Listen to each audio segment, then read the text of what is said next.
आता मराठीतला पहिला dance show धूम धडाकणाचा आम्ही केला होता. त्याच्यामध्ये या सगळ्या अभिनेत्री डान्स परफॉर्म तेव्हा दीपाली सय्यदचा डान्स परफॉर्म खूप उत्तम व्हायचा आणि त्याच्या ह्या बाकी काही ॲक्ट्रेस होत्या त्या खूप जळायच्या, अक्षरशः जळायच्या. हो. आणि जज तेव्हा नरेंद्र पंडित होते आणि वर्षा उसगावकर होते, त्यांनाही तुम्ही विचारा. एका ह्याच्यामध्ये तिने जळायच्या नाही, जास्त चांगली परफॉर्म, तिला जास्त मार्क मिळतात ना म्हणून. आणि एका डान्स परफॉर्मला तिनं फक्त एक काही ते रुमाल हातामध्ये घेतला, तर ह्यांनी ऑब्जेक्शन घेतलं होतं ह्या बाकी सगळ्यांनी, आम्ही करणार नाही, तिला ह्या डान्सचे मार्क दिले नाहीत पाहिजे.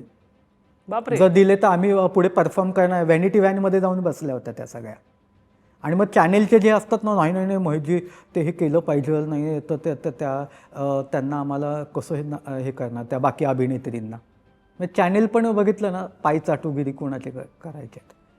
मग नरेंद्र पंडित, मी आणि वर्षा उसगावकर आम्ही म्हटलं नाही, अन्याय होतं त्या ह्याच्यावर. मग ते दीपालीलाही कळलं. ती म्हणाली सर माझ्यासाठी नका तुम्ही हे करू, मला नाही मार्क दिले तरी चालेल. पण तिचा डान्स परफॉर्म उत्तम होता. तिने परत दुसऱ्या राऊंडला असे परफॉर्म एकापेक्षा एक दिले की नंतर तीच ती जिंकली तो शो. क्या बात आहे.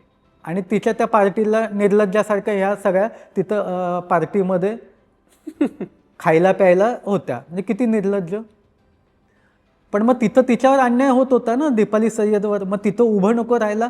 मग तिथं नरेंद्र पंडित, मी आणि वर्षा उसगावकर आम्ही उभे राहिलो ना. तेही म्हणाले चॅनेल तिकडे काही सांगू, त्यांनाही भीती नव्हती का की पुढं आम्हाला उद्या चॅनेल बोलवणार नाही. पण मी आहे म्हटल्यानंतर वर्षा उसगावकर, नरेंद्र पंडित मोठे नृत्य दिग्दर्शक, तेही माझ्या बाजूने उभे राहिले ना. दीपालीताईसोबत कसे आहेत तुमचे संबंध?